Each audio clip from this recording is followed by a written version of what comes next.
which might be now. You might all be very prompt. Hi, I'm Hannah Zeven, and it's my total honor and pleasure to welcome you to our first conversation in a new series on keywords in the psychosocial. My name is Hannah Zeven, and I'm the founding editor of Parapraxis magazine and also the co-director of the Psychosocial Foundation with Alex Colston, who you'll be hearing from in just a moment. We're hosted by these two new groups, Parapraxis, which is a new popular magazine of psychoanalysis on the left, and the Psychosocial Foundation, which is a nonprofit educational organization that exists to advance our understanding of where the social, political, and psychological converge. And home to multiple persuasions within psychoanalysis, the tradition inaugurated by Sigmund Freud, our programming, as well as our magazine, illuminates the psychogenetic dimensions of culture and society, mental health and medicine, and political life. We're committed to the radical horizon of political emancipation, and we are a resource for clinics, universities, and the public alike, or at least we will endeavor to be so. I will turn things over to Alex momentarily, but first want to welcome you all and encourage you to check out the other offerings of this brand new foundation, including our seminars, which I was just mentioning to Dr. Frosh. Right now, one on the family problem. Most of those events are being posted on YouTube, though the seminar is basically full and underway, as well as more conversations in this series. The next one will be on the maternal on July 9th, featuring Dr. Joy James, Sarah Knott, and Lisa Baratzer. I'll be moderating that panel. And then on melancholia in September with David Eng, Rajana Khanna, and Chang, moderated by Jane Hugh. And this fall and winter, we'll also be offering short courses, one-off events, and so on and so on. So if you like, you can sign up for our mailing list. And we promise we will seldom spam. You can follow along with the lecture series here. And the mailing list sign up is just at the bottom of that page, or follow us on Twitter here. So again, thank you so much for joining on your Saturday morning or evening or afternoon, and to our illustrious speakers, all three of whom are not just generously appearing here today, but have variously made the field of thought that we call the psychosocial, and all of whom so generously donate their time and their names to Parapraxis magazine. So without further ado, it's my great pleasure to introduce Alex Colston, who is going to get a real bio from me. And as I said, Alex directs with me the Psychosocial Foundation and is the deputy editor of Parapraxis. But much moreover, Alex Colston's brilliant essays have appeared in or are forthcoming from History of the Present, Sidecar, which is of the New Left Review, Differences, a journal for feminist cultural studies, The Point, and many places elsewhere besides. Alex earned MA in psychosocial studies and will be starting at Duquesne to earn a PhD in clinical psychology starting this August. And most recently, and very excitingly, Alex won the Dina Holtzman Interdisciplinary Psychoanalytic Essay Prize from the Michigan Psychoanalytic Institute for a phenomenal essay called Psychoanalysis and the High Court. I turn it over to you, Alex. Thank you so much, everyone. Thanks, Hannah. That was too generous, as it were. But thanks to everyone for coming. You know, it's really, I don't know if surprising is the right word, but just sort of wonderful that this community has cropped up around this area of inquiry, whether, you know, through psychoanalysis and social critique. I think it's remarkable and necessary in the moment. So yeah, I have some prepared remarks real quick that I'm going to run through to introduce everyone and introduce the foundation. So yeah, welcome to the first installment of the Psychosocial Foundation and Parapraxis magazine conversation series. As Hannah mentioned, but it's worth saying at the outset here, we have been running a seminar series every other Sunday in parallel to this conversation series. The seminars are on the topic of the family problem, which is the theme of our first and forthcoming magazine issue. Our editors and writers are hard at work on that issue, and we expect it to be out at the end of this year or the first of next. You know, who knows? The gods of the supply chain have been rather unreliable and preposterously expensive for that matter. So we'll see how it goes. Off the bat, I want to first say thank you to my co-conspirator, Hannah Zeven, for the introduction and for working Zoom tech on this event. And thank you as well to our esteemed panel, Dr. Stephen Frosh, Samo Tomshik, and Rosario Martinez. And finally, thanks to all of you for joining us. I'm Alex Colston, as Hannah said, the co-director of the Psychosocial Foundation and deputy editor at Parapraxis magazine. The topic of our discussion today is fittingly on the concept of our organizations, the banner concept of our organizations, the psychosocial. What is the psychosocial? Well, we're hoping the panelists will illuminate this for us more deeply, but as we formulated it in the mission of the foundation, the psychosocial is a field of inquiry into where the social, political, cultural, and psychological converge in our contemporary lives and historical present. Moreover, when it comes to psychoanalysis, particularly, we are, as it were, non-denominational, not limited to any of the doxa of psychoanalytic figureheads. In preparing for this event, I returned to the work of Stephen Frosh, who was my master's thesis advisor and mentor and one of our panelists. I turned particularly to a 2019 collection he edited called New Voices in Psychosocial Studies. In its introduction, he recounted the history of how the field was established over a period of 30 years, especially through the collective efforts of him and his colleagues at Birkbeck in London, which founded its psychosocial department in 2008 as a breakaway from the then School of Psychology at Birkbeck. Psychosocial studies, he writes, draws on a very wide range of influences from critical psychology and radical sociology through feminist, queer, and post-colonial social theory, critical anthropology and ethnography and phenomenology to psychoanalysis. And I might hasten to add Marxism, Freudo-Marxism, and deconstruction, though he neglected to mention those in the introduction. This obviously large tent produces what he charmingly calls a culture of quarrelsome solidarity. The aim of psychosocial study, moreover, is to investigate political and personal issues in relation to violence and conflict, gender and sexuality, racism and diasporic experience, and care and welfare. The field, moreover, is guided by 4 pillars. 1, it does not shy away from theoretical engagement on a terrain of overlapping, if contradictory, theoretical impulses in the aforementioned areas. 2, it encourages methodological ingenuity, where competing emphasis is placed both on reflexive intersubjectivity and the trans-individual, structural, material, and social historical context of the psyche. 3, it has an ambivalent fidelity to psychoanalysis, making it both an object of study and critique and a tool for understanding clinical and anthropological phenomena. And 4, it's guided by a general commitment to social and political critique where personal and social transformation is paramount. At the Psychosocial Foundation, we have taken these pillars and orientation on board pretty much wholesale. The pieces and the collections Stephen edited that I mentioned just now were mostly written by his PhD students, and I must admit with some chagrin that due mostly to material reasons, I was never able to be one of Stephen's doctoral candidates. So naturally, as the American that I am, I decided to commodify my discontent, lift the framework entirely, and outfit it with sleek capitalist branding and sell it to the public at cost. No, but more seriously, it would be ridiculous to start these institutions and host this event without acknowledging our debt to the work of Stephen Frosh and his brilliant colleagues at the Birkbeck Psychosocial Department and wherever else the framework might be used. May 1,000 blossoms bloom in the field as far as I'm concerned. So now let me introduce our panelists so that I can stop talking. With a background in academic and clinical psychology, Stephen Frosh was consulting clinical psychologist and latterly vice dean at the Tavistock Clinic, London throughout the 1990s. He is the author of many books and papers, including Hauntings, Psychoanalysis and Ghostly Transmissions, and Hate in the Jewish Science, Anti-Semitism, Nazism, and Psychoanalysis. His most recent book is Those Who Came After, Post-Memory, Acknowledgement, and Forgiveness. Stephen is a fellow of the Academy of Social Sciences, an academic associate of the British Psychoanalytic Society, a founding member of the Association of Psychosocial Studies, and an honorary member of the Institute of Group Analysis. And more esteemed than any of these other ragtag places, he is also an editorial advisor of Parapraxis magazine. Stephen will speak first, and then we will turn it over to Samo Tomshik, a philosopher, for lack of a better word, and social theorist with a PhD from the University of Ljubljana, Slovenia. Samo Tomšik's work ranges across political philosophy, structuralism and post-structuralism, critical theory, epistemology, and theoretical psychoanalysis.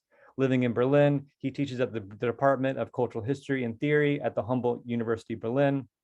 He is the author of 2 books, The Labor of Enjoyment Toward a Critique of Libidinal Economy, published in 2019, and The Capitalist Unconscious, Marx and Lacan, published in 2015. The Capitalist Unconscious, I should say, is the best book, in my opinion, to translate Marx into a Lacanian idiom and vice versa. And if there are any budding Marxologists out there with a deep skepticism toward anything that smacks of the psyche, let me heartily recommend it. Samo is also a contributing editor of Parapraxis magazine. After Samo, we will turn it over to Rosario Martinez, a path-breaking theorist of psychoanalysis and deconstruction. Rosario Martinez is Associate Professor of Philosophy at the National Autonomous University in Mexico. She is a member of the National System of Researchers in Mexico and serves as the coordinator of the research project, Philosophers After Freud. She is the author of the wonderful book called Eros Beyond the Death Drive, in which she upended psychoanalytic common sense about the death drive, showing that Eros is a labor of negativity and memory, always fused to but not limited by the death drive. Eros, she argues, is what ought to bind us in community against a fascist politics of annihilation. Rosaura is also an editorial advisor of Parapraxis magazine. Before we kick things off, I'm reminded of something Samo argues in his book about the political problem of psychoanalytic institutions. They tend to founder on transference, so far as their dynamics turn on the supposition that somebody, often a leader or figurehead, is supposed to know something substantial about the unconscious. He says, moreover, that the point of institutions is to produce and transmit formal knowledge beyond transference identification. I once rehearsed this argument for Stephen in a piece of writing, and he asked me quite appropriately, but Alex, what does the psychoanalyst know then? Well, Stephen, I still don't know what the psychoanalyst knows. And unfortunately, for our panelists, we are going to suppose that y'all might know a few things here and there. And likely the net effect of our collective inquiry and conversation will be the transmission of some working, if speculative, knowledge. After all, perhaps transference is ineradicable. And if we are to have collectives bound by Eros, as Rosaura encourages, one wonders how it would be otherwise.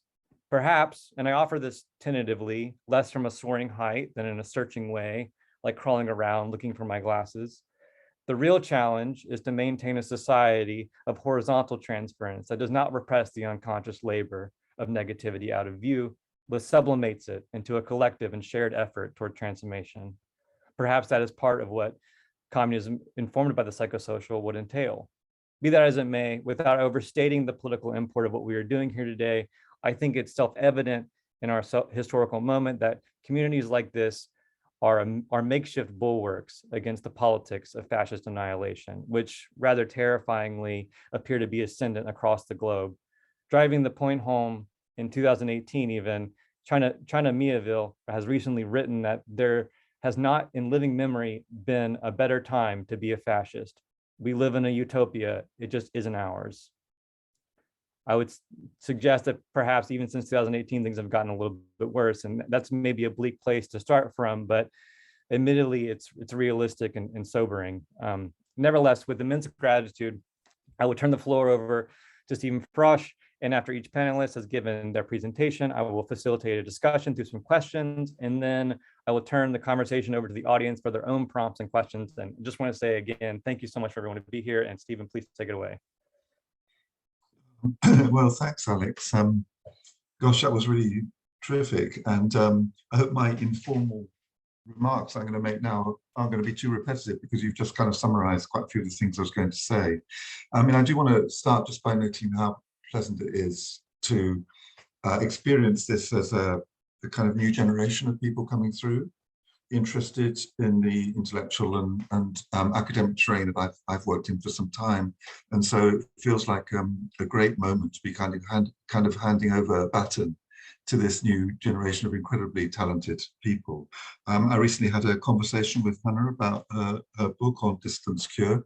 And also I know Alex quite well, as he's already said, as he was a student of my MA Psychoanalytic Studies in London at Birkbeck.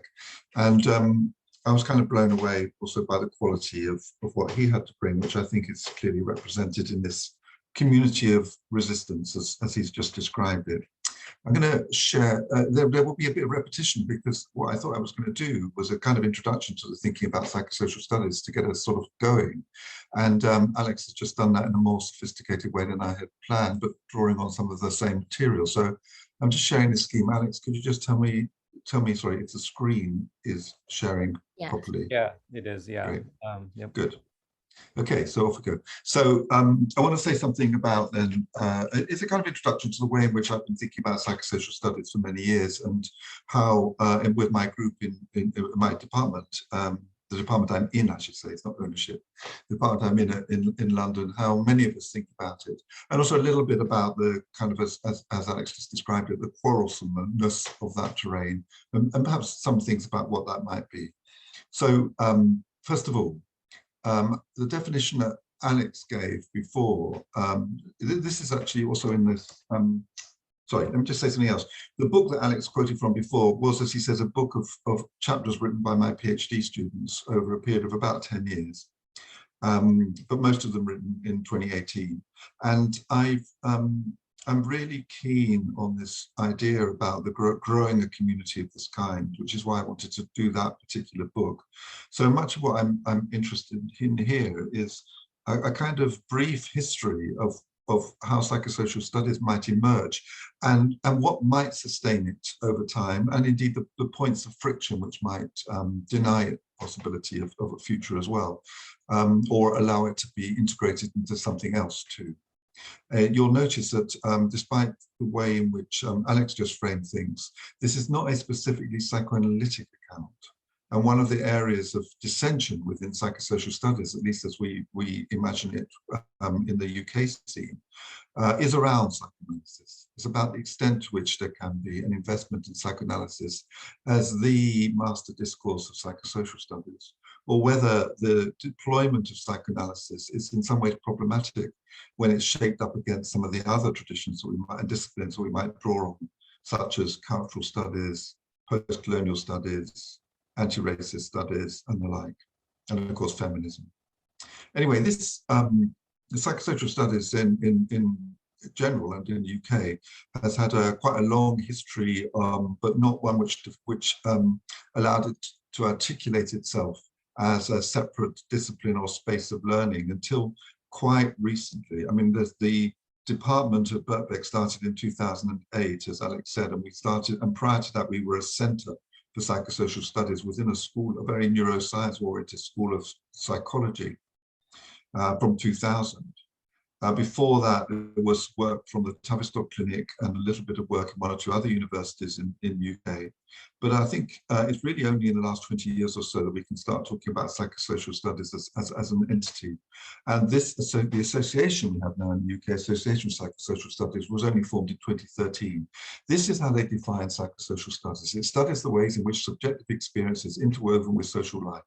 Psychological issues and subjective experiences cannot be abstracted from societal, cultural, and historical contexts, nor can they be deterministically reduced to the social.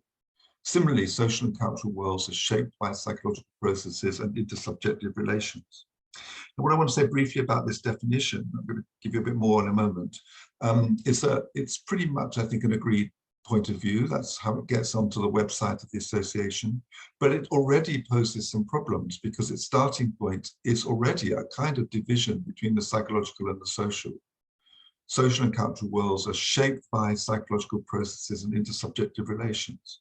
So it posits these things as separate from one another, and then seems to be implying that we can think about how these two areas, these worlds, if you like, as they call them, social and cultural on the one side and psychological and intersubjective on the other, intersect to produce the manifestations of social, political and psychic life that we're interested in. And already, as I hope you can see, this is an issue that we might want to debate. Should we start from the position that these areas are separate and we have to think about how they relate to one another? Or is there something else going on here in which the intimate and inextricable interlacing of what we often experience as out there and in here, social and personal, is itself ideological? And we have to start from the position of breaking that down and speaking from elsewhere than this definition. They then go on, the Association of Psychosocial Studies, to make some slightly more precise points. They say psychosocial studies is explicitly inter or transdisciplinary. It has explicit inter or transdisciplinarity. I'm going to say a word about that in a moment, but certainly I think we where I work are trying to think in what we would call a transdisciplinary way. and I'll try and articulate what that could mean and its problems as well. It's characterized by the development of non-positivistic theory, method, and praxis. I think that's true. And it's got an orientation towards progressive social and personal change, which is quite an interesting thing to say about something which is emerging as a discipline, but its orientation is kind of political towards progressive social and personal change. It does indicate that, by the way, that how much psychosocial studies has been bound up with thinking about modes of psychotherapy, both their problems and their potentials, because personal change is often is part of the realm of psychotherapy. But that word progressive is really interesting in there, and you wouldn't find it, I think, in a definition of psychoanalysis, for example. If you're trying to, you might argue about whether psychoanalysis can be progressive and the extent to which it should be, and whether its history has been, and there's a lot to say about that. It's one of the areas of research that I've been engaged with, and others in the psychosocial field, and indeed Hannah has been as well. But it's not likely to feature in a definition of psychoanalysis, and here it is in a description of the characteristics of psychosocial studies from the body that is setting itself up as its representative body, at least in the UK. Then it lists a whole bunch of cognate disciplines which feed into psychosocial studies: sociology, psychoanalysis, critical psychology, critical theory, post-structuralism, process philosophy, feminism, post-colonial theory, queer theory, and affect theory. And I'm sure you can add things, as Alex was implying before. Again, what we're talking about here are kind of sources of psychosocial approaches, also areas of contestation and argument. Are we talking about something colonial here, in the sense that psychosocial studies now wants to colonize some of these areas and speak to, say, sociology about the truth of sociology, indeed even speak to psychoanalysis about the truth of psychoanalysis? And if all these things are running into psychosocial studies, then is the psychosocial just a kind of entity, a kind of abstraction that might be talked about from within psychoanalysis rather than an entity in itself? And finally, they say there are various dialects in the process of emergence. And again, that's quite an interesting idea, that we might be trying to find ways to articulate something. And these different dialects are all talking the same things, but in slightly different language. And I think I would both agree with and contest that. Alex, am I going too fast? Is this okay? Tell me, give me feedback, please. I can't see anybody. Yeah. You're doing okay. Yeah, you're good on time too. You can. Okay, great. There are some broad areas of agreement. One, partly because of this audience, but also because it's true. I've started with the point that psychosocial studies has a strong but not fixed or universal relationship with psychoanalysis. There are people who see psychosocial studies as a branch of psychoanalytic studies. For instance, the British Kleinian sociologist Michael Rustin has said this in the past. And there's often a confusion between psychosocial studies and psychoanalytic studies. Indeed, when Hannah introduced Alex, she said he had an MA in psychosocial studies, but he actually has an MA in psychoanalytic studies. And these are, I think, in my mind, rather different places, but they are, of course, in debate with one another and in relationship with one another. Again, what I'd say about that is, I think this statement is true. Actually, I think this is my statement anyway, so I would think it's true. Psychosocial studies is a strong but not fixed or universal relationship with psychoanalysis, but the not fixed and the not universal are important there. It's critical in orientation. What do we mean by critique here? Well, I'm one of my PhD students is actually working on the notion of critique and of how it has become a kind of self-definition of many people working within the neoliberal university, which is also tolerated by neoliberalism. And so we have to think carefully about now the contemporary use of this term, which has obviously a wonderful and a very highly valuable history. So I'm using it quite precisely here, I hope. Critical in two ways. Firstly, interested in exploring the unspoken received assumptions present in traditional disciplinary approaches. So, for example, one reason why I do history of psychoanalysis as part of my own psychosocial orientation is because I think we should be very careful about assuming that even our contemporary notions that draw on psychoanalysis are received wisdoms that don't have a very specific kind of history behind them, a very rich history, and also one which is complex.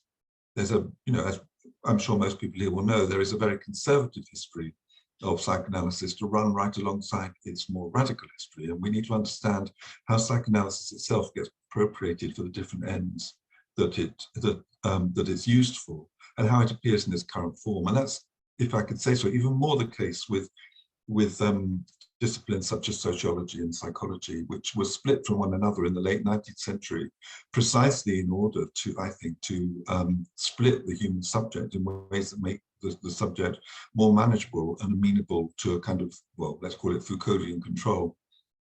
We need to understand these things, and they are have got a very powerful historical basis to them, as well as a conceptual and theoretical one. And then committed to the critical, in the sense of the progressive word that came earlier, committed to the deconstructing and egalitarian principles loosely gathered under the term critical theory. So that's a very explicit nod towards the critical theory of the Frankfurt School and its more contemporary developments. It prizes reflexivity in theory and research. What is reflexivity here? First of all, it's a kind of liberating approach for students, because it says you can use the first person singular in your work. You can talk about I and me, and you have to also examine the way in which your accounts of what some people might take to be the objectivity of the world is always mediated through, but also constructed through one's own subjectivity and subjecthood. And there's a lot of working out to be done in that. It's not simply a matter of announcing oneself, I am a white middle-class Jewish male. It tells you quite a lot, but it doesn't tell you everything about my engagement with thinking, theory, research, and so on. And all our students have to really grapple with that. And for many of them, as I say, it's very emancipatory, and for others, it's very problematic. And finally, ethics. Ethics, I think, is really central to psychosocial studies in a way that it's not thought about as central to most other disciplines. I think psychoanalysis itself is coming around to some of this as well. And I know that Alessandro Lemma, for example, in London, who's a very famous writer, psychoanalyst and writer on psychoanalysis in the UK scene, has now got a book coming out on ethics and psychoanalysis. And I think of psychoanalysis as a kind of practical ethics. That's the field I put it in, really. But I think you wouldn't find, for example, psychologists talking about ethics as their primary concern, although they would now, of course, be concerned about doing research in an ethical way and getting their research through ethics committees and showing they're not doing any harm. I mean something much bigger than this, that psychosocial studies has committed itself to a kind of creating conditions for human flourishing, if we can use the old critical theory type of formulation. As well as the more practical thing, thinking all the time, is the work they're doing ethical? What does it contribute to human emancipation? I said I'd say a word about transdisciplinarity. I won't do this at length because I think probably I'm using up most of my time already. But the point here that makes our approach different from an interdisciplinary one is something to do with the difference between what you might call an analytical and integrative approach. Interdisciplinary implies some integration of different disciplines in their focus, perhaps on particular problems or particular areas of concern. Transdisciplinarity, to me at least, implies a kind of moving across disciplines in a way that disrupts them. And the word, the beginning of this word, trans, is really important in this, and of course is one of the most unsettling areas in contemporary thought, including contemporary psychoanalytic thought. Trans, what does it mean? Both in relation to sexuality, specifically in gender, but also in relation to the whole idea of moving. There's a beautiful sentence, I think, somewhere towards the end of Christina Sharp's In the Wake, in which she talks about all forms of transmigration, for example, as well as trans in a way it's becoming commonly used to refer to modes of sexual and gender identity disruption. That's the sense in which I'm talking about it here, something that moves across, something that disrupts, something that's problematic because it means that you lose your moorings, but at the same time potentially liberating because it means exactly that you lose your moorings, that you're free. And I've got a quote here from Lisa Braso, a colleague of mine, and who is in the next one of these from what the website says, the one on the maternal. Here she's describing the transdisciplinary. She says, there are practices, objects, methods, concepts, and knowledges that do not firmly belong within one disciplinary field or another, but move amongst them, somehow reach beyond the reach of disciplinarity. So she's evoking a kind of openness here, in which we can move more freely. But, and this is really important, she's not naive about this. She goes on to say, however, if you like, such movement may not be as untethered as we wish. And we're never free of the history of both normative and emancipatory elements of field formation. We may think we're doing something disruptive and then find somehow we're repeating things that have gone before and that are deeply constraining in themselves. The example she gives actually is the recurrence of the concept of psychic reality and how that's become more apparent in psychosocial studies. You can read it in Judith Butler, who's a very big influence on our department and a fellow of our college at Birkbeck. The notion of psychic reality, and yet psychic reality kind of disappeared. So it's from psychoanalysis as a notion in the mid-20th century. So it sort of reappears as a sort of more progressive trans kind of notion, but it actually has got a history. We have to think about what that does to the contemporary sphere. Yeah, sorry, I wasn't watching the time. Alex, please. I would say maybe like a couple more minutes. Okay, so not too much more. Let me see what I was going to do. Okay. There are lots of areas of difference between different people working in psychosocial studies. I've already said that the place of psychoanalysis is a contentious one, the relationship to the other critical discourses, and also the methods we might use. But the one area which has been really noticeable, especially given the fact that many people working in psychosocial studies have come to it from psychology, as I did indeed, as a kind of resistance to psychology, if you like. I mean, I formed our department at Birkbeck as an escape from the School of Psychology. And I was just privileged to be in a position where I could leverage that and make it happen. But many people who joined psychosocial groupings within have come either from kind of sociology and social work or from psychology itself. And these are often very practice-based, methodologically heavy and empirical disciplines. But psychosocial studies, I think we follow the dictum that Slavoj Žižek laid out some time ago, where he said something like, now is the time for more useless theory. And I certainly think it's arguable that there's plenty of data in the world. The problem is the way we think about this data. So there's a lot of theoretical engagement. And in recent years, although many of my PhD students are doing empirical work, my own work has been much more theoretical because of this. How do we think differently? And how can we encourage the kind of thinking which is necessary to make a different kind of sense of the world, including the data that we gather in it? But that doesn't mean we don't go for some empirical work, and there's a lot of this. But the thing I want to point out about it is these 3 points very quickly. Firstly, most of the procedures that we use aim to be immersive in some way, to find ourselves actively engaged with the participants of our research. Lots of ethnography going on, which is very interesting to see how it's being appropriated for psychosocial uses. One of my students currently is doing an ethnography of a company that's producing online therapy bots, which is something that I know that Hannah is interested in from her book. But there are many others. I have another student who's doing work on the theatre of the oppressed and hoping to develop a play with the theatre of the oppressed, which examines modes of masculinity.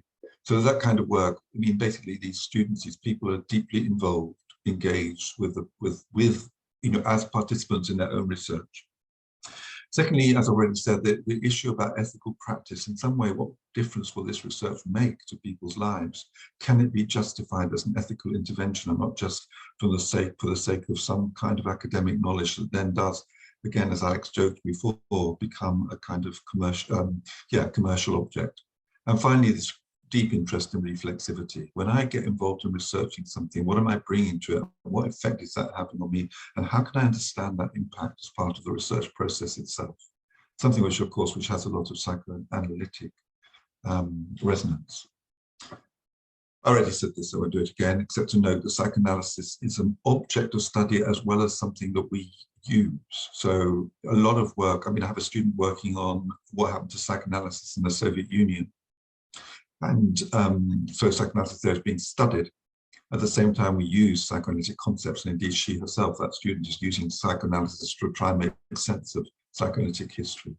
And I've said about the commitment to critical theory, but I want to finish with this last minute. This is my last slide. I want to finish with this last minute with what kind of current tensions, which I think are really important to think about in here, and which say a lot about academic life as well, and its potential as well as its problems.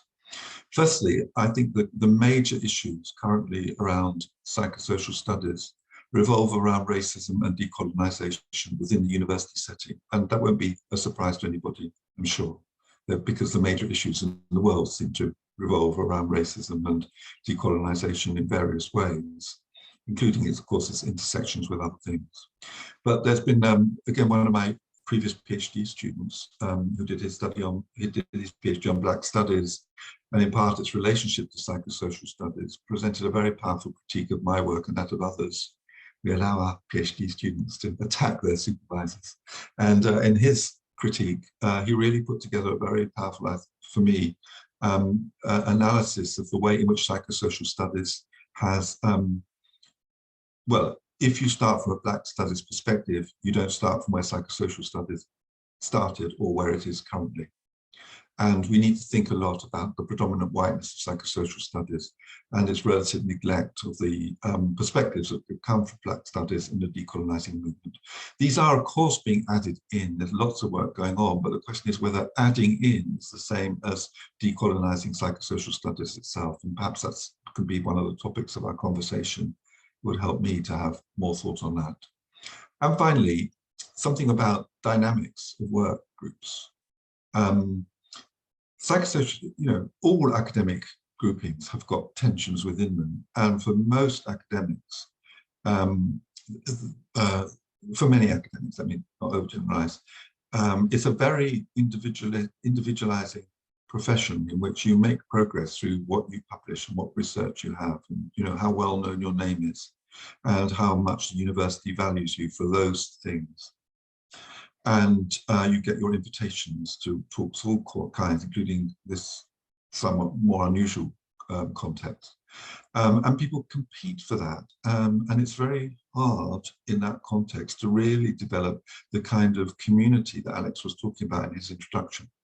People are rivals. In addition, most academics are very identified with their work, so that when their work is criticized, it's not just their work, it's also their competence, their brain power, their whole orientation to life.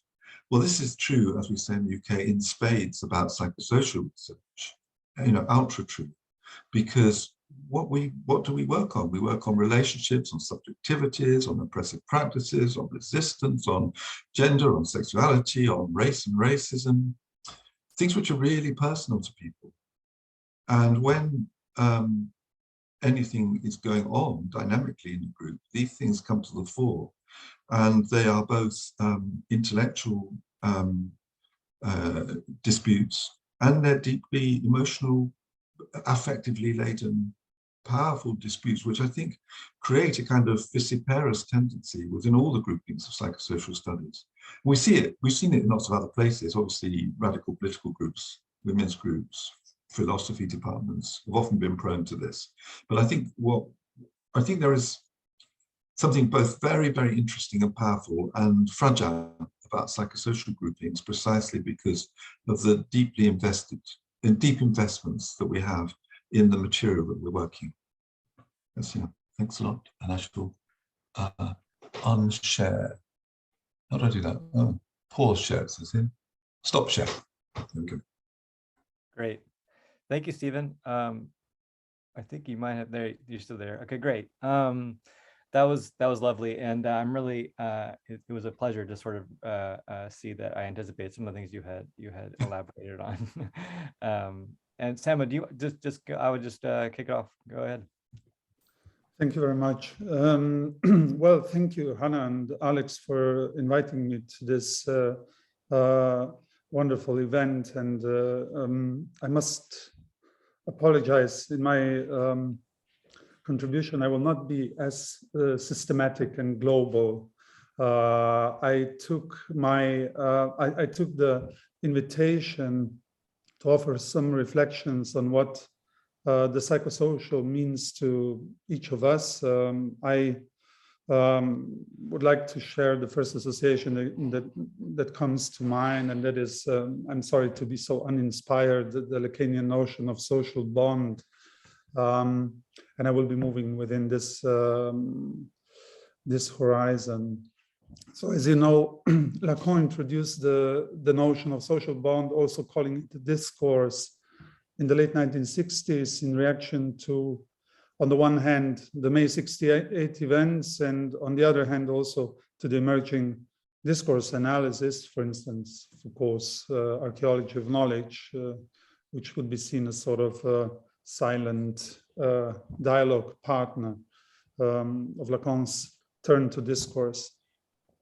So discourse and or social bond are situated in a register where oppositions such as social, individual, external, internal, and precisely psychological and social no longer hold. And in doing so, Lacan also reacted to Freud's preoccupation with the cultural etiology of neurosis, or what Freud called malaise in culture, also pinpointing that there is something affective, that the affect of malaise, of Unbehagen, which comes with the specificity of culture in which we live. Now, certainly, the notion of discourse also reflects Lacan's interest in structural linguistics, thus recalling the peculiar ontological status of language and also practical dislocation of the activity of speaking. So on the one hand, discourse can mean the abstract structure of language and its logical underpinning, or the logical underpinning, ordering or organizing every articulated speech or speech activity. A structure which is, so to speak, detached and independent from the speaking body, describing the external bonds between a multiplicity of speaking bodies. While on the other hand, discourse is also concrete speech, discours. That's how Lacan also uses it, which in turn brings the dimension of the corporeal, or the dimension of the body, into the picture, more specifically the materiality and the affectivity of structure as being generative of affects. Now, the continuum between the subjective and the social was, I believe we will all agree on this, at the core of psychoanalysis, but it has been addressed in very much different manners. And when Lacan began speaking of social bonds, he reacted also to the old philosophical Aristotelian, to be precise, definition of human as a political, which is to say a relational animal. However, with the notion of the unconscious, this relationality fully obtains its, well, decentralized and conflicted character. We can think of the Freudian notions such as repression, resistance, censorship, which are all exemplifications of this psychosocial nexus and challenging the dichotomy between the individual, the social, or the subjective and the social. So the psychosocial, the notion, does stand for me in direct continuity with this constitutive relationality and decentralization of the subject, but it would also address a complication in this continuum. Jean Laplanche at some point suggested that the word psychoanalysis should be translated into German as Seelenauflösung, dissolution of the soul, thus taking literally the etymology of psyche and analysis, but dissolution or decomposition of into what? So if psyche was philosophically understood as a sort of substance, then psychoanalysis certainly means desubstantialization of mental processes, but it also means analysis or deconstruction of the very separation between the psychic and the corporeal, or the psychic interior and the non-psychic exterior, blurring the border. And what remains are relations, Lacan would say imaginary and symbolic, and the dysfunctional montage of a sort of fragile totality that results from it, but which cannot be really reduced to either what we spontaneously would describe as psychological or social, for that matter. And I think this is what Lacan tries to grasp with his notion of the subject. One could equally say that psychoanalysis draws attention to something very critical in the symbolic order, and specifically the symbolic order as it functions or dysfunctions in our capitalist cultures. Namely, that there is an ongoing dissolution of the social bonds taking place. And this is one thing I would say that bonds very strongly Marx and Freud, both, I would say, thinkers of the psychosocial, or the two of very fundamental thinkers of the psychosocial, at least if one focuses on the 19th and the 20th century, or early 20th century.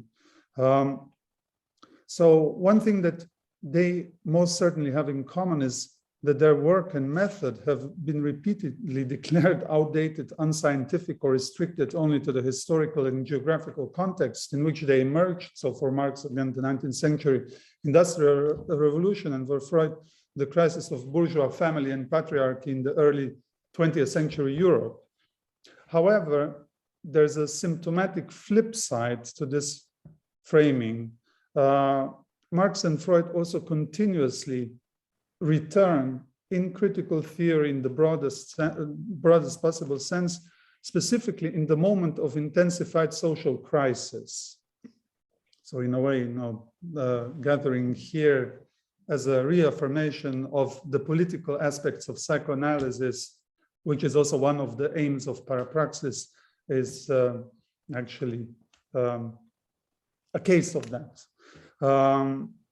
And this is hardly surprising. Already a superficial glimpse at Marx and Freud's work shows that crisis is their common object of inquiry, or perhaps more generally, the fragile and unstable nature of social bonds, as well as their potentially destructive impact on the human subject.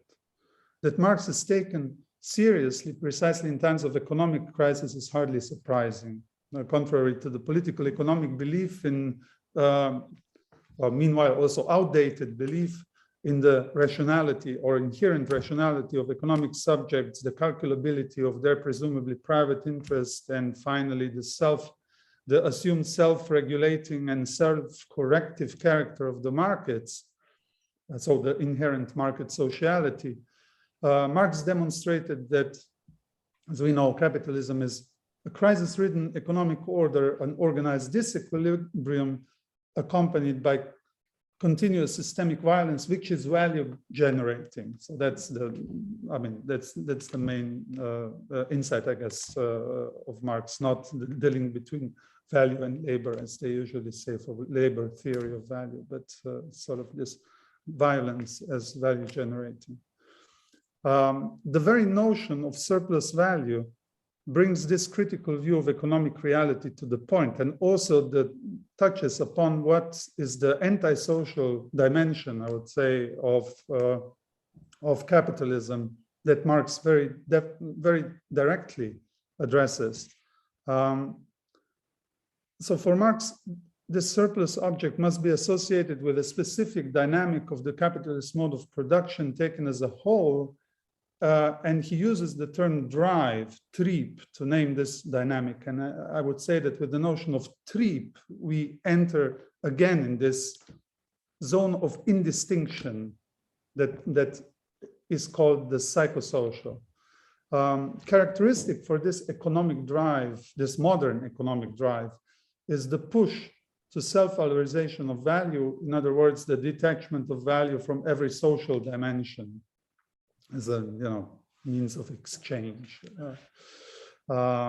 exchange relations. The contrary is true. All human activities must serve for enforcing the self-valorization of value and contribute to the continuous increase of value.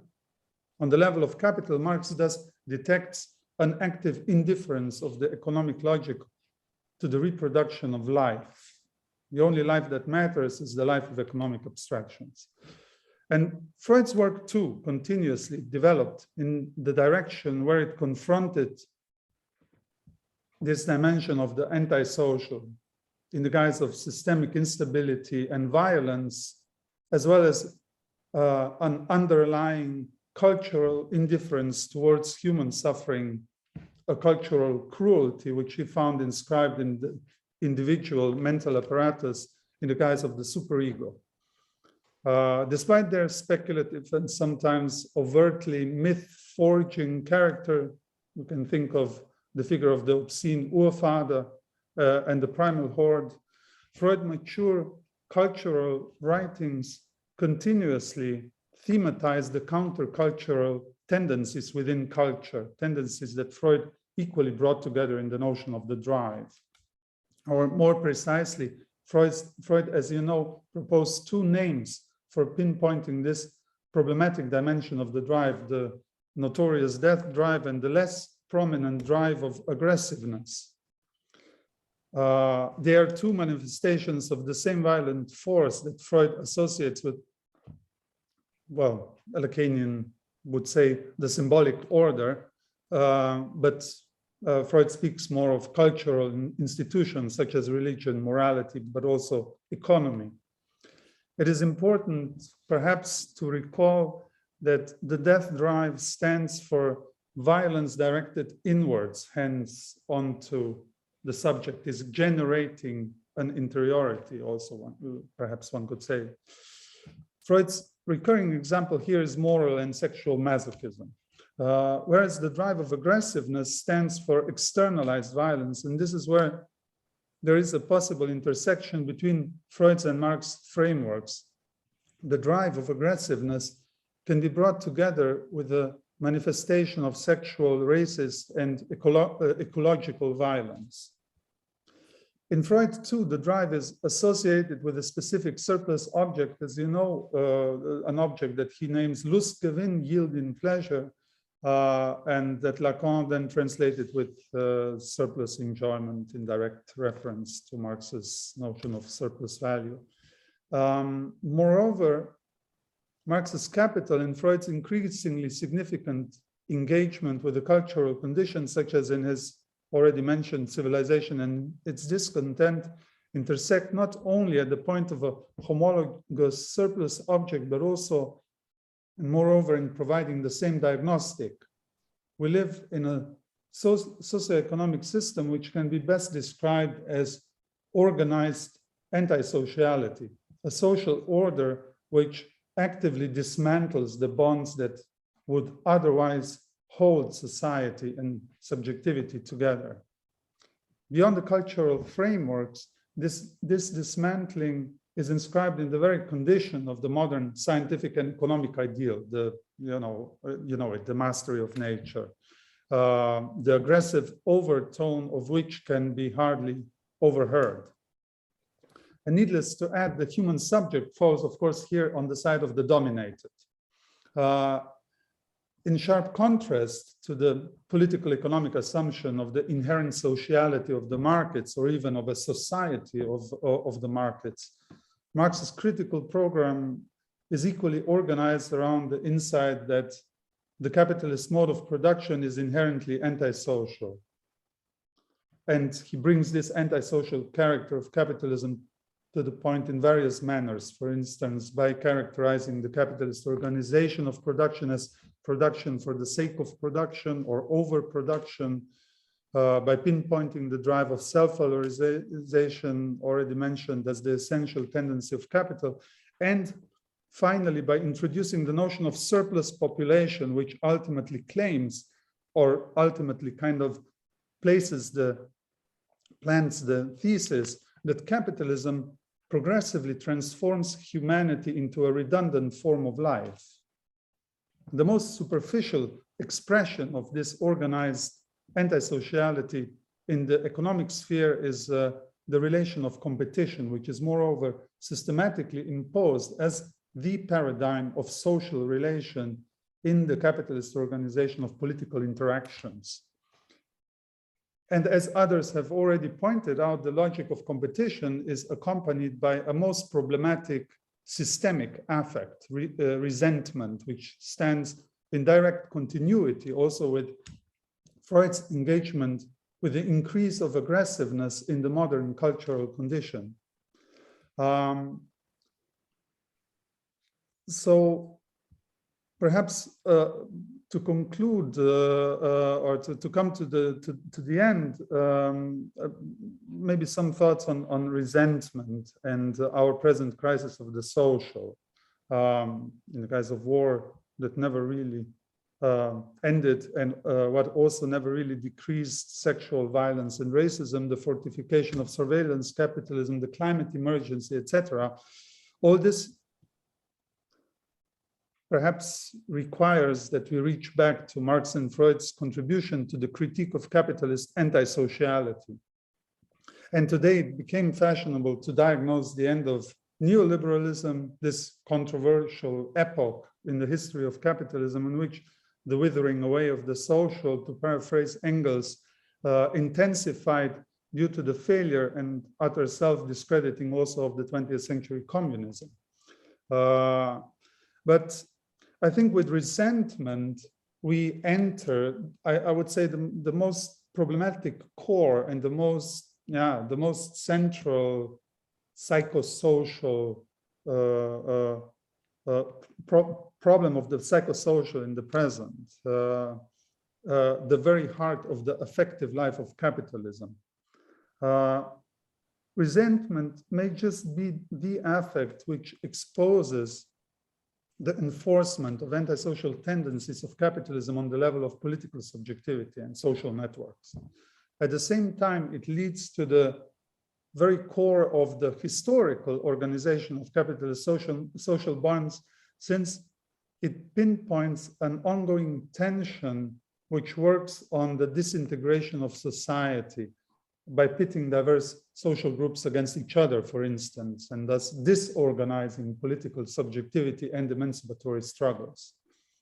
In this respect, resentment is not simply a pathological way of dealing with inequality, injury, and injustice, as Nietzsche, under the term ressentiment, of course, and others following his line of reasoning repeated, but more fundamentally the corporeal, very material manifestation of economic relations, of competition, and of the aggressiveness of the drive of capital.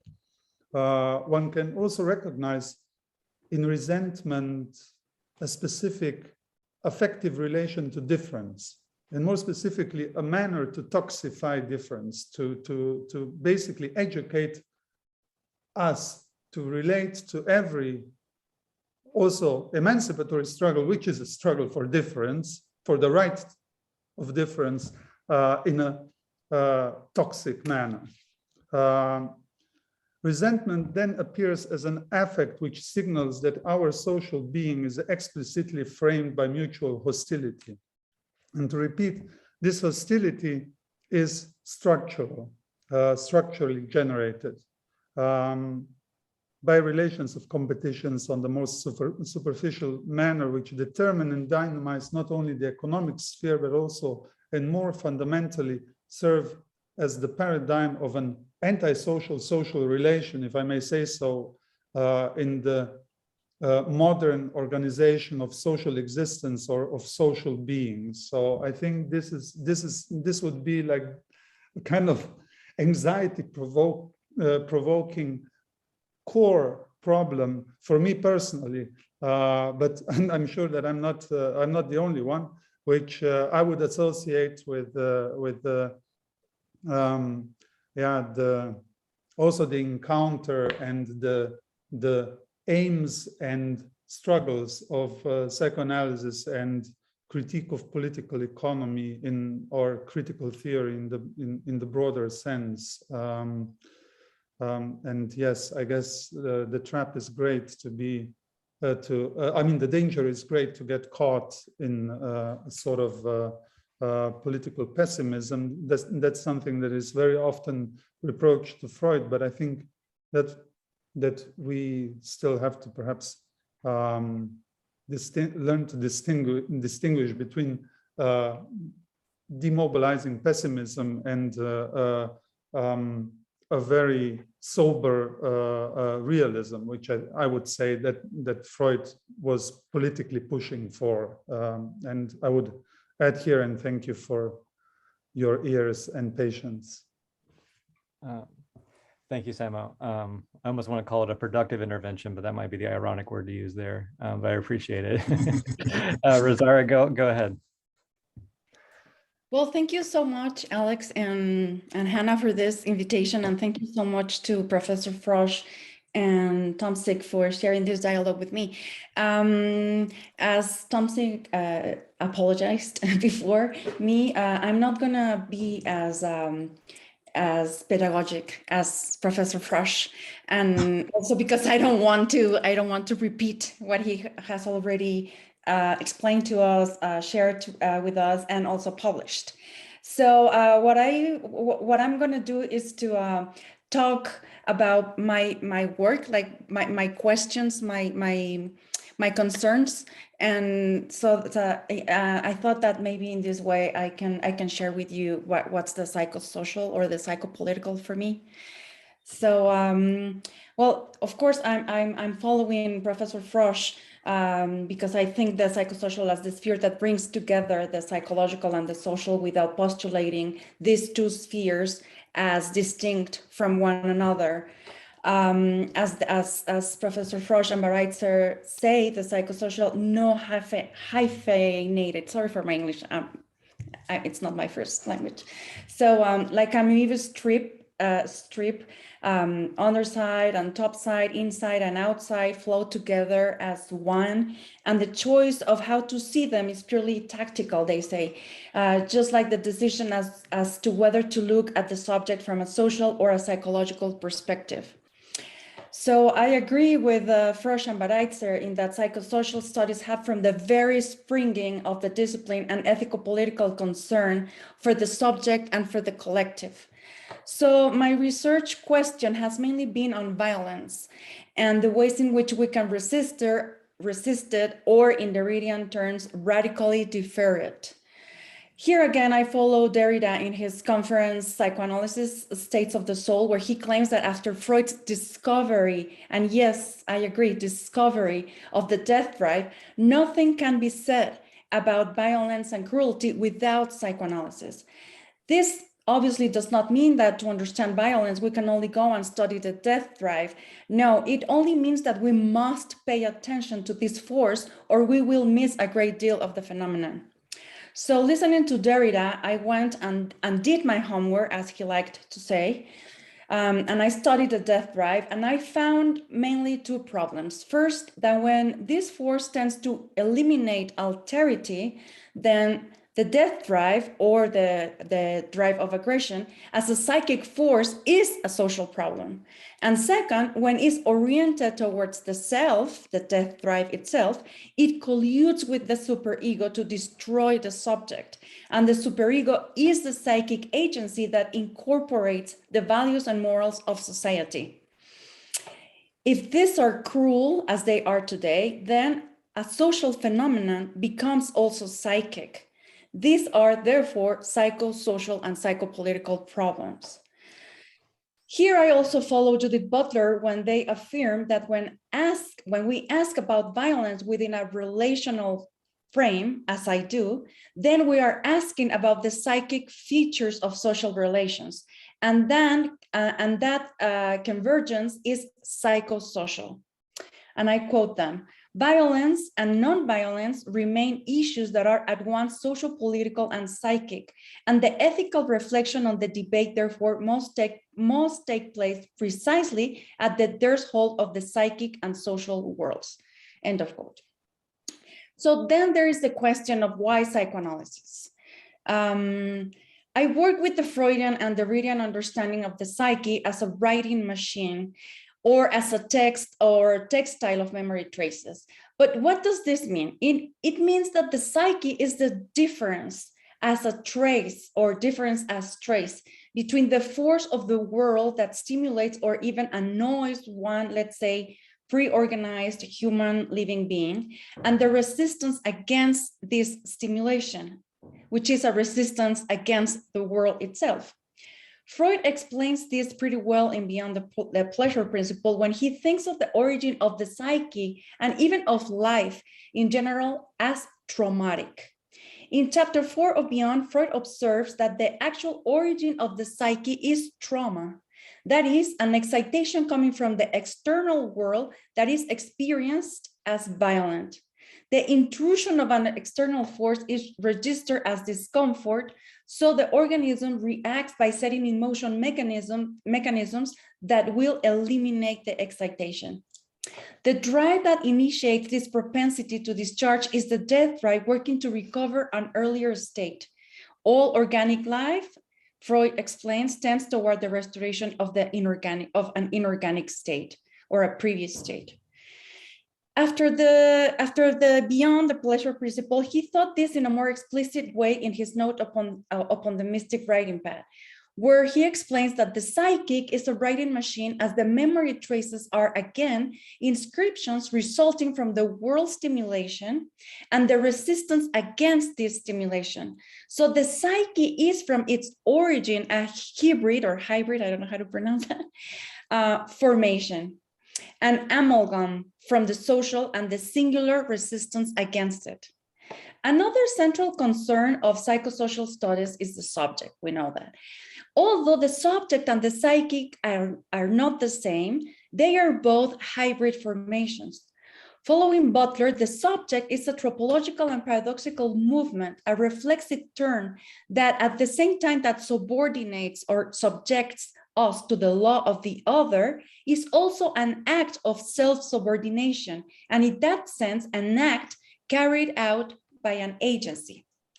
This dual nature of subjection gives the impression of leading us into a vicious circle in which agency seems to be a direct effect of subjection. However, according to Butler, on the one hand, the subject is not identical to agency, and on the other, neither is it pure subjection to the law of the other. The reflexive movement makes the subject a space of subjection and agency. Thus, a temporal paradox is revealed in which agency is not prior to subjection, but rather the latter enables potency, and both occur at the same time. Lately, I have been working on collective traumatic violence, that is, phenomena like feminicidios or feminicides, forced disappearance, genocide, and the power of testimonial storytelling to subvert trauma. So here I see the Freudian theory of trauma together with the psychoanalytic clinical method, and specifically the framing, the psychoanalytical framing, as the sine qua non lab to study and understand the ability of narration and listening to overcome trauma. I am not arguing here that subverting trauma resolves the whole and extremely complex problem of violence. I am only sharing the small parcel where I believe psychoanalysis has something to say. Thus, the study of psychosocial violence or psychopolitical violence and the means to deal with it, a matter that is also of interest of psychoanalysis, allows us not only to know the harmful effects of it, but also how the psyche and certain parts of subjectivity are formed, so that we can reach a better understanding of the practices of care to promote in order, on the one hand, to prevent the harmful consequences of violence, and on the other, to know some means by which we can procure, and here I hyphenate pro-cure, because I understand this in the sense of doing justice in a broad sense. Means by which we can procure the time and space for working through the emotional pain of those who have been wronged. What I maintain is that traumatic violence takes away the agency. That is what traumatic violence is the taking away of the agency of the subject. And also that the agency is an a posteriori construction. It's a construction and is a posteriori. As psychoanalysis shows, it depends not only on narration, but on listening to this narration. Someone has to listen to the narration. Insofar as the agency of a subject is constructed from listening to his or her story, the responsibility for the lost agency is not that of the subject who narrates, but of the listener. It is thus a collective and not an individual responsibility.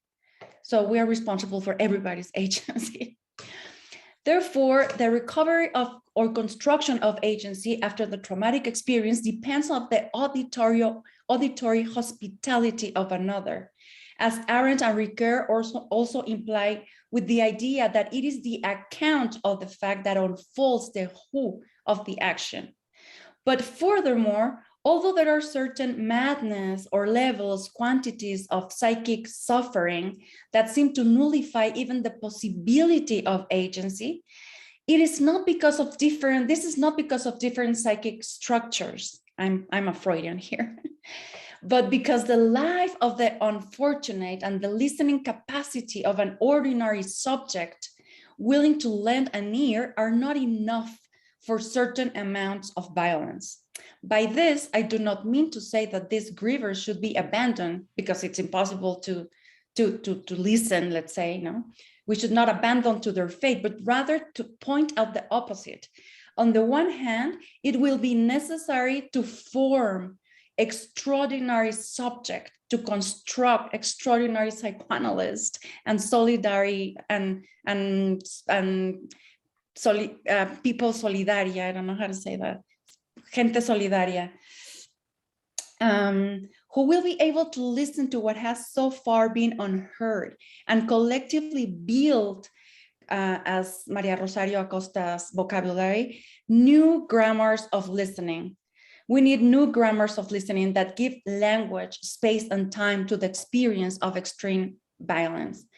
I strongly believe that we must leave no alibi, neither theoretical nor moral, that gives space to the renunciation of welcoming the suffering, the dispossessed, the subaltern, marginalized, excluded, etc., because it is not that they do not speak. It is that there are no ethical political frameworks to listen to them and give meaning to their story. If This Is a Man, by Primo Levi, recounts how, Primo Levi recounts, and I quote him, the need to tell our story to the rest, to make the rest participate in it, had taken on for us before our liberation and after the character of an immediate and violent impulse, I would say drive maybe, to the point of competing with our other elemental needs like water and food. So, or as told by Kimberly Thigon in her study on the aftermath of armed conflict in Peru, and I quote her, as I walked up to heal, I ran into Señora Giovanna Valenzuela. She summoned me straight away. Miss, come, I want to talk to you. When I approached her, she said, something I cannot say, it's in an indigenous language, but I'll translate it. She said, I want to tell you my sorrow. End of quote. Among victims of extreme violence, the drive to be heard is a constant. In light of this, I think that listening plays a central part of repairing harm. Why this beseeching demand to be heard? Why is it put forth so desperately? Can listening subvert trauma? If so, how? In The Human Condition, Hannah Arendt argues that telling the story of action is the only human activity capable of disclosing the who, the unique and distinct identity of the agent. In the public sphere, thus putting human dignity forth as the quintessentially irreplaceable singularity. Based on this idea of the subject's recourse to agency through the recounting of action, it is clear to me that we must make a case for listening as a fundamental ethical endeavor. Thank you. All right. Oh, wow. Okay. So this has been lovely. There's so much on the, as it were, on the table to talk about. We officially have 15 minutes, but I wanted to ask the panelists if it's okay, maybe as we have conversations, we have questions, maybe we go a little bit longer, but you're welcome to leave right at a hard stop. But I wanted to let people have a chance to converse with you if you're open to it. Can I say too, for the people in the room, how about this? How about you, if you feel like having some questions answered, you can go ahead and write them in the chat. I'm going to kick us off with a couple questions just to get the conversation going. Across all of your talks, the question that kept coming to mind for me, because I think it was gestured to in different ways, but maybe not said explicitly, the clinical space.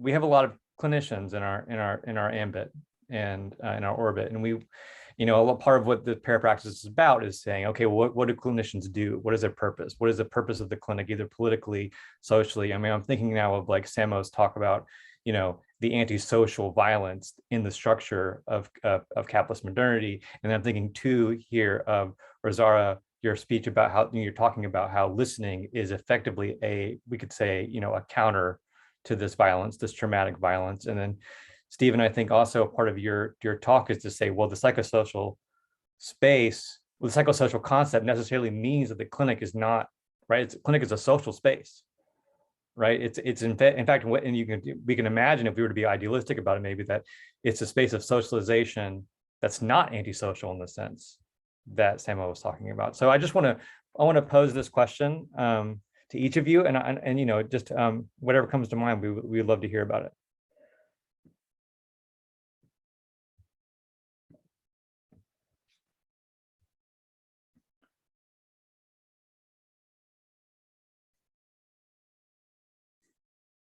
I'm happy to just say a couple of things at the start. Yeah, is that all right? Yeah. But I just also want to say how rich that was listening to the two colleagues here. It's fantastic. Thank you so much, and I feel I've got so much from it that it will take ages to properly digest it, to use the usual Kleinian metaphor. But just to say about what Alex said, to just be quite specific about it. I mean, I think there is an ethics to the clinic that's really important in this. I'm not sure exactly how to articulate it, in a short space, but I think if we just consider what psychoanalysis has to say about the singularity of each human subject, that a person comes to a clinic and has a certain kind of demand, which does have a component of real need in it too. Something is needed here. And one thing, I'm talking in idealized terms, of course, but one thing that the analyst might aim to do is to identify what that is, in order to think, what is the response that could be brought to bear on this human subject in their singularity? And if it means 5 times a week psychoanalysis for 7 or 8 years, then that's what it means. Or if it means some kind of witnessing a bit, in a way that Rosario was just saying, that's what it means. But the thing is, what it doesn't mean is how can we regulate this person in some way? It means let's think. The psychoanalyst task, I think, is to think what is the ethical response to keep it neutral, a request that's being felt by the analyst. And that is very unusual. It relates very closely, I think, particularly to what both of my colleagues were just saying, obviously more explicitly to Rosara's point about creating spaces where certain kind of, I think she called it, a new grammar of listening can be constructed. But I think also to the notion of contesting the antisociality of the social bond, which was picked up particularly, in Samo's talk, that it is unusual to have that space where the response is according to the question one's asked, and not some kind of external framing about what can be produced, what somebody could do, how somebody could be got back to work, how somebody could be returned to the front line in every sense. It's very, very unusual. it's very difficult, of course, but the articulation here is talk about it as an idealization, if you like, of the ethics of psychoanalysis here. So that's my first stab at what you've just asked. Yeah, something, sorry, can I just say, I think the word redundancy, I wrote down when responding to what you were asking, is really important here. There's something really redundant about psychoanalysis, that is, it doesn't do just what's needed, or just what's going to be productive. It does something else. And holding on to the ethics of that kind of positive redundancy, not the redundancy that casts people aside, but a kind of redundancy that says we can do more than what the minimum of what's required here. It's really important. Rosaura, please. Yeah, thank you. Something very quick. I think psychoanalysts or clinical psychologists have to criticize the way they are listening. I just have one example. In the States, many psychoanalysts still listen to fear of castration as a fantasy, but for the Black community, that has, I mean, it wasn't a fantasy. It is a fact. It was a fact. So like decolonizing, listening, things like that. Or here in Mexico, like not many years ago, we still had conversion therapy, right? So how are you listening? What are you listening? Or to women? No, why don't you? What is this thing about? What is this postpartum depression? I don't believe in that, for example. No, I mean, yeah. I don't know. I'm thinking of the way we're listening and criticize the listening. Samo, do you want to say something? Yes, just perhaps to link back to what Rosaura developed in her talk. I really think that yes, the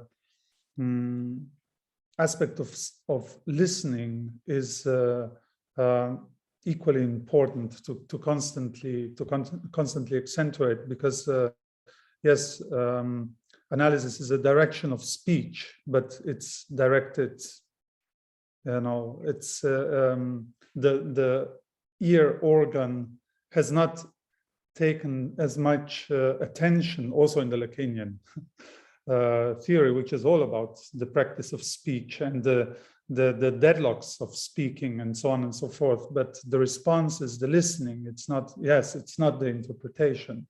And this is where the social bond of analysis gets formed. And I think Lacan may have actually produced more than he may have intended when he ranked analysis among social bonds. Yeah. Not only did he question, and I think it was a thorough questioning of this private character of the analytic setting, of the analytic session, and of the suffering speech. I think he also kind of indicated, and I think there is a certain resistance among Lacanian community that I at least am most familiar with, against this possible implication of analysis being a social bond, that it can emerge, or it implies that the analytic social bond can emerge also outside the analytic setting, that psychoanalysis, I mean, should perhaps not only be looked at in its empirical actualization. But of course, I mean, that doesn't mean that one wants to steal or deprive practicing psychoanalysts of anything. Like in Slovenia, there has been a major resentment outbreak, by Miller analysant, now practicing analysis, or perhaps still practicing analysis, who has been attacking the notion of theoretical psychoanalysis.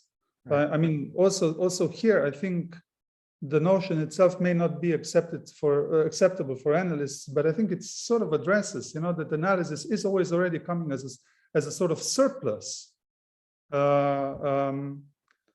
which, being a social bond already means that it has a certain surplus that is not reducible to its practice, and that practice itself may have a non-esoteric, if I may use this clumsy word, weight and signification. Just to come back very quickly, I think that's really important what's just been said about that. But also I just wanted to add in the notion of failed listening as being quite an important thing that goes on in the clinic that we can think about outside. And now I don't mean the resistances to listening of the kind that Rosario was talking about, but the necessary failure, in which it's, there's an acknowledgement that it's never possible to fully know what somebody else is trying to tell you. And the capacity to do that, I think, is also a political capacity as well, because it's an anti-colonial act to say, actually, there's a limit, there's a, well, as Judith Butler says, in one of her books, this opacity of the other is really important to hold on to politically, as well as, and it operates constantly in the clinical space too. We fail every time we try and listen and understand what somebody else is saying, and that's, in a way, the material of the clinical work.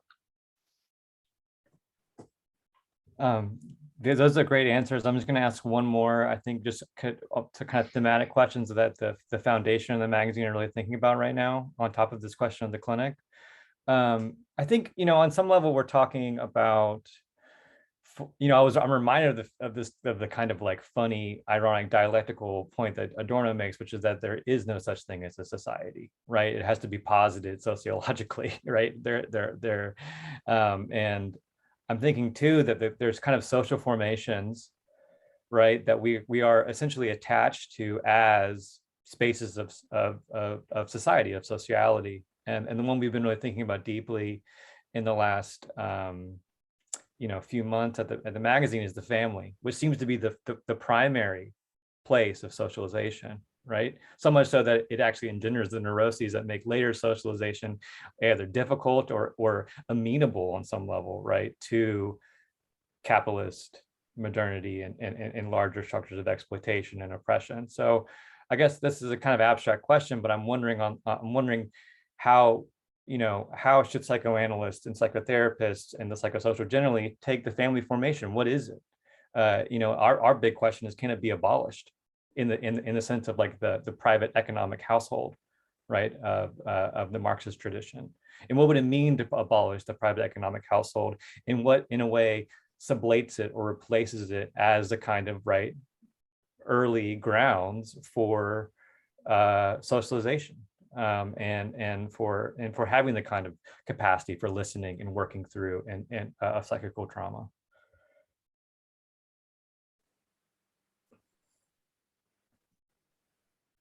I know it's a big question. Indeed.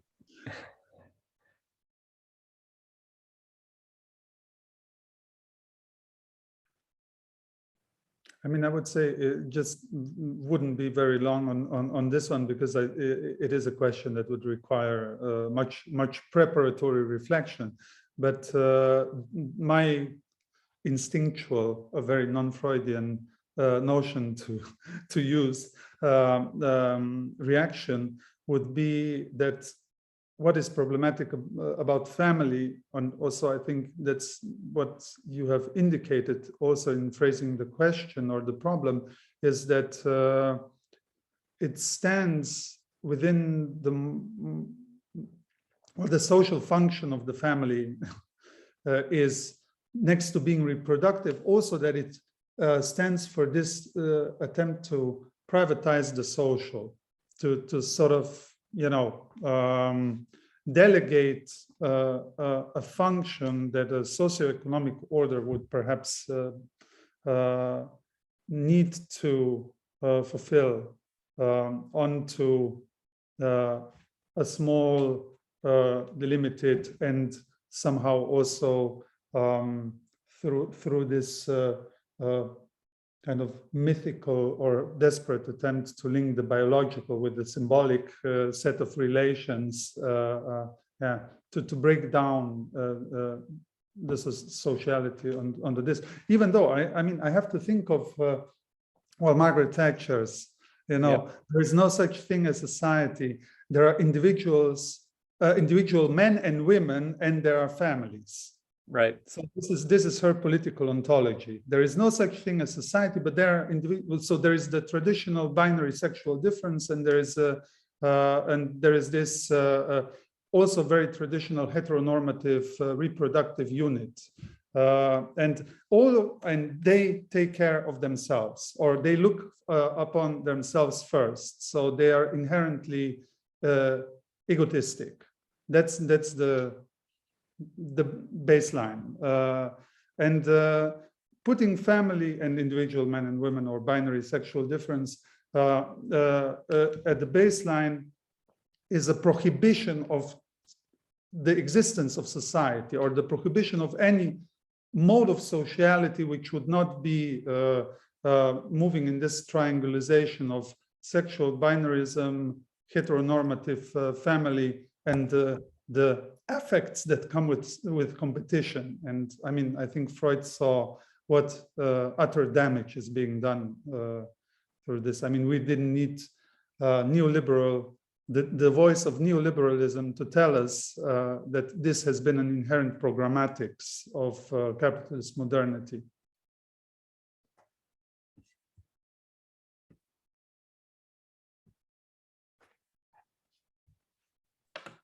There's quite a lot in the chat, Alex. If you want more answers on your family question. Well, I think, you know, I want to just note that it's 1:30, and so we're, you know, where I am. So, you know, and that is when we said we would stop. I think there's great questions here in the chat, and I you know, just wanted to mention a few of them if we can't get to them, but I think they're worth asking.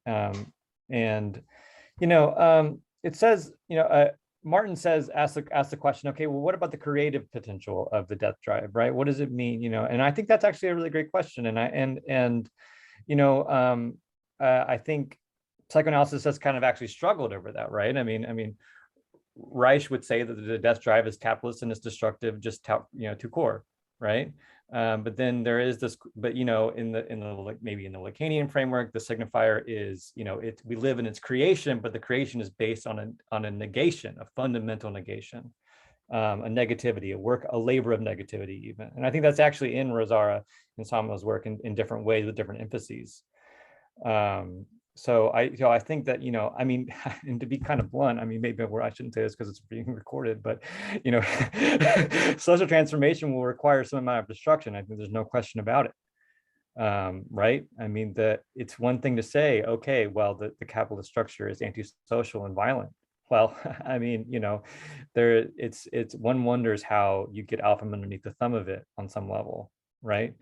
Without collective, a concerted, principled, right, direct action, and that encompasses a great deal, I think. But I think it's a question of political strategy and a whole bunch of things about psychology, and I mean, it's a huge question, so I don't want to like necessarily tip over into it. If you all have any thoughts about that, that would be great to hear. Yeah, I can say something. Yeah. Is it okay? Yes. Well, yeah, I think it's a great question, and my only answer to that is that, of course, I mean, I follow Freud very carefully in that text in Beyond the Pleasure Principle, and I also follow Derrida's reading of it in I forgot, Speculate on Freud. So and yes, I think Eros and Thanatos are two forces that cannot be separated. We cannot analyze life without thinking of the two of those forces acting together. I mean, there's difference between them, but they are not separate entities or separate substances. I think Freud is right when he says that the death drive and Eros work hand in hand. But sometimes when we need to talk, we need, or when we need to write, sometimes we have to make a decision and say the death drive, and not, make a one paragraph long sentence, and here where the death drive and the errors, blah blah blah blah blah. But yes, of course, I also think of the creative force of the death drive, and of course I think it can be erotic, and many times it's very erotic, I think, of course, and creative in that sense. If I may just add two brief this time additions to this, and I totally go with Rosaura in her use of the death drive and the problematization of the relation between Eros and Thanatos.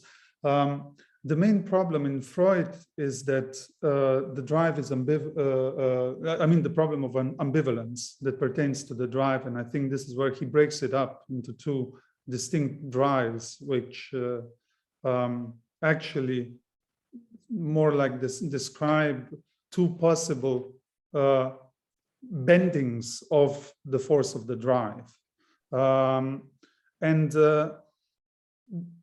the problem of aggressiveness became so viral in Freud's mature work, I think, because of the link with enjoyment or lust or jouissance, however we want to call it, and that's I think that is the problematic core, that we are living in a social, or at least Freud, I think, is saying this, that we are living in a social predicament, or in an organization of libidinal economy and social economy, which links enjoyment with destruction, and destruction that really means destruction without creation of something new.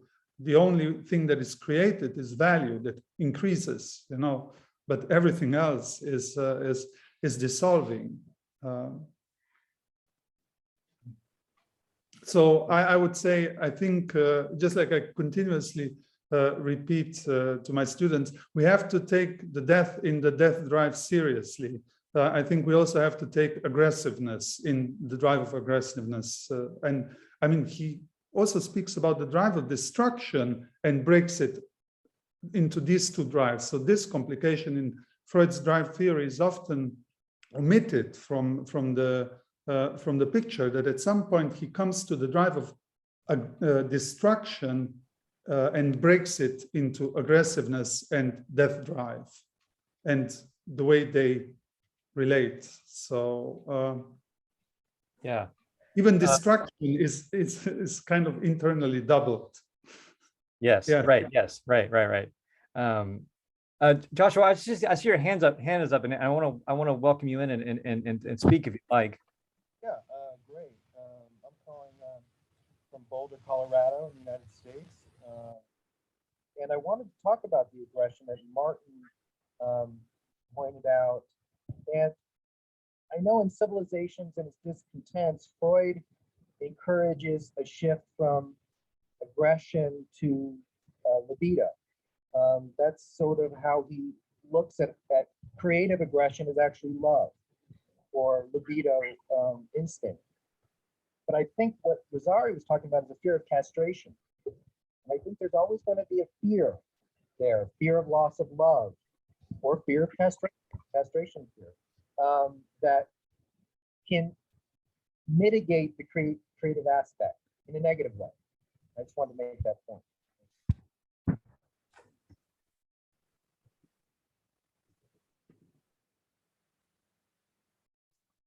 I would just welcome anyone to respond to that. I mean, I think I think that Rosaura, I mean, I think your work is very much about sort of saying, okay, well, how do we sublimate this sort of, violence or negativity into, I guess for lack of a better word, an erotic community, a community that, doesn't, right? There certainly is an idealist psychoanalysis and the idea of, okay, we're just going to eradicate the death drive, whatever that means. Right, but actually working with it, and I think the clinic is very much like a space where this is just immensely evinced. Aggressivity is often a displaced desire to be heard in a different way. if you proffer the wrong interpretation of somebody, which has happened to me as an analyson, but you get kind of agitated. You're like, no, that's not what I think at all.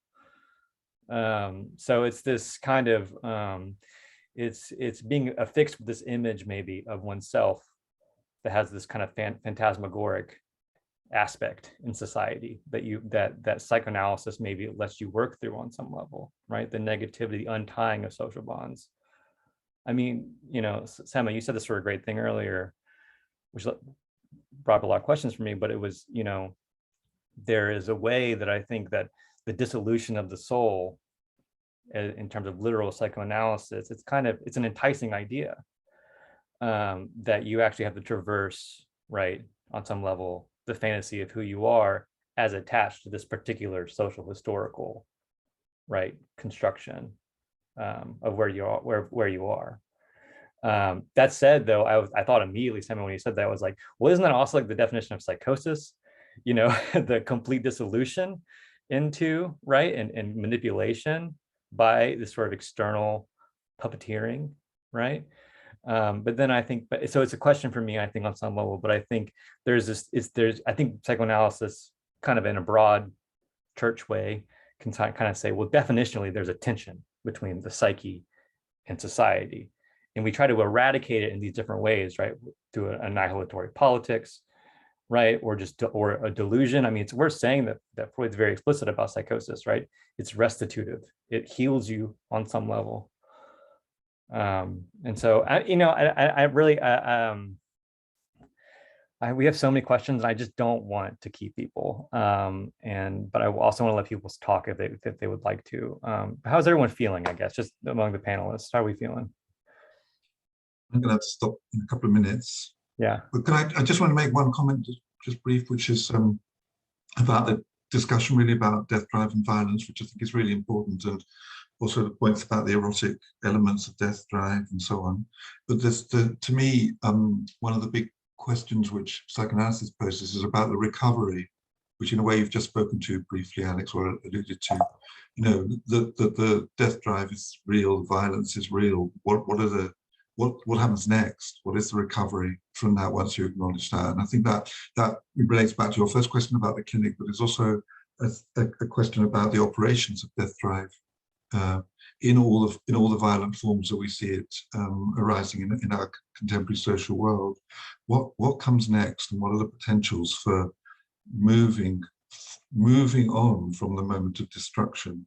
And that was, one of the disputes, for example, between Judith Butler and Jessica Benjamin 20 years ago, is the violence that Benjamin talked about real, and if it isn't, then we can't really, it's not, it doesn't matter in the sense we need to know what it means to really negate something, to really destroy something, in order to think about what the reparative possibilities are subsequently. I want to open it to Rosaura and Samo for kind of like last words, and Yes. and I think we'll call it then. Go ahead, Rosaura. Yes, well, the thing here is that I don't think eros and thanatos are substances. I mean, they are a task. I mean, they are obviously psychic forces, but there's also,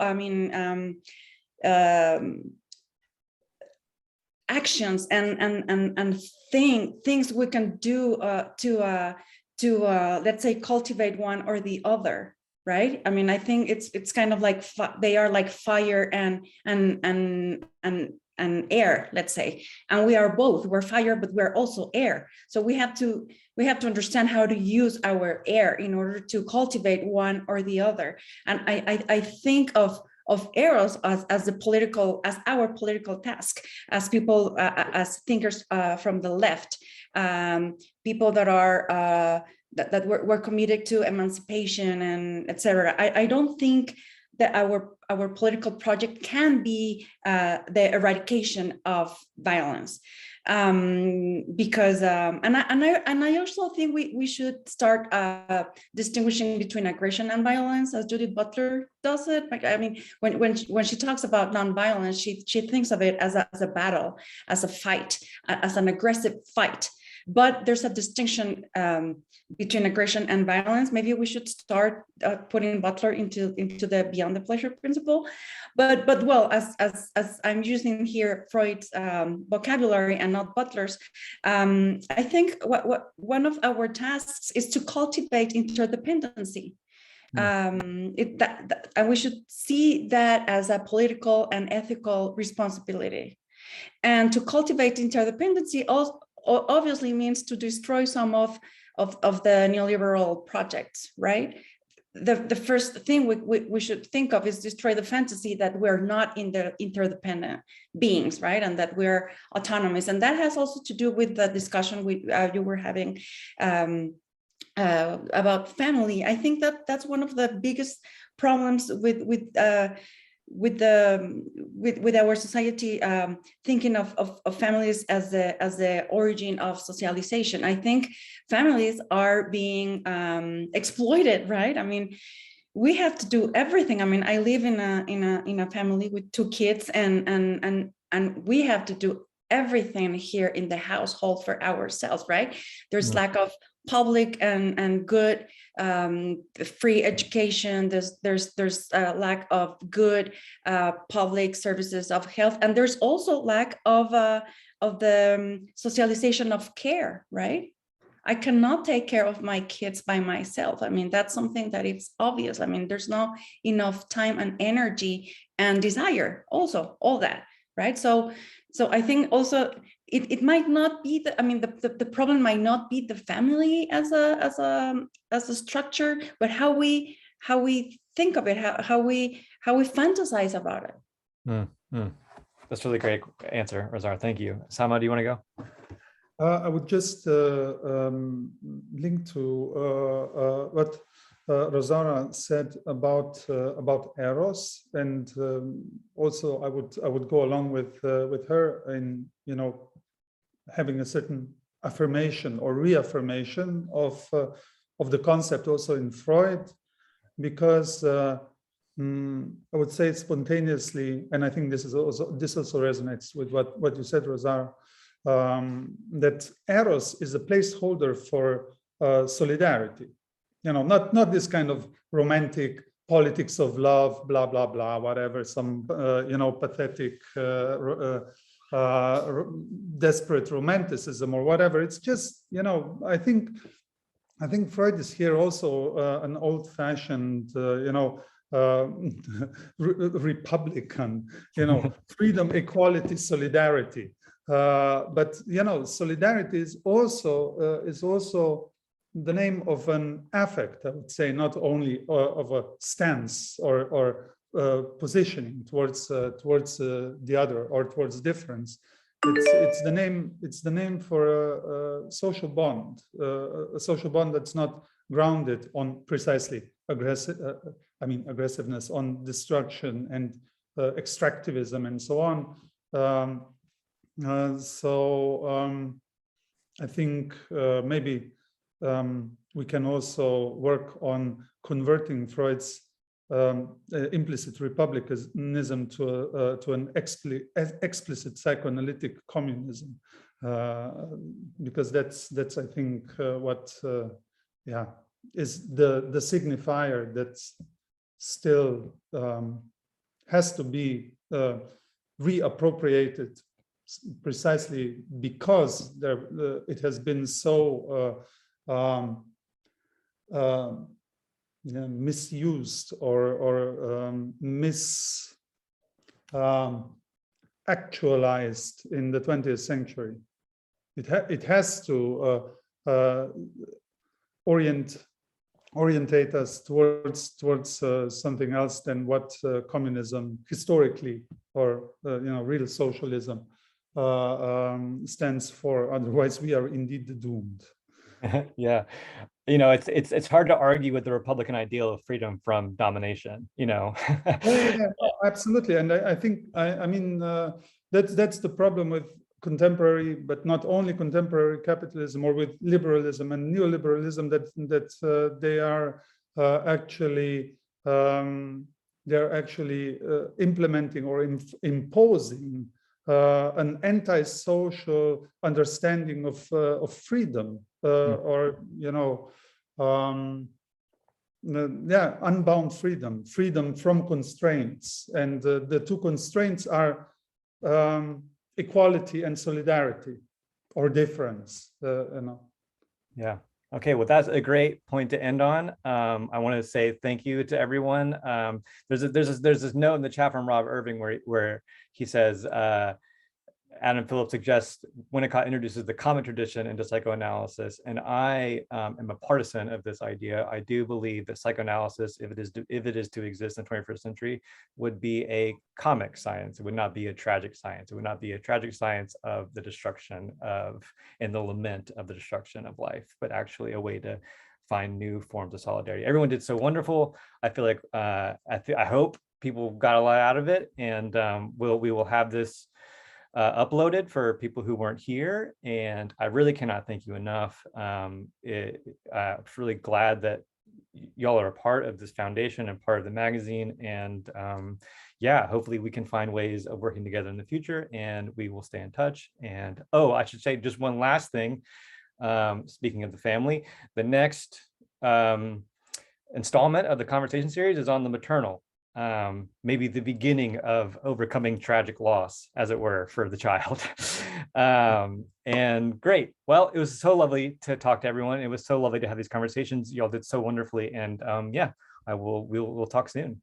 Thank you so much. Thank you. Thank you so much. Thank you. Thank you. Thank you. Well, It was a pleasure. Thank you very Bye-bye. much. Thanks.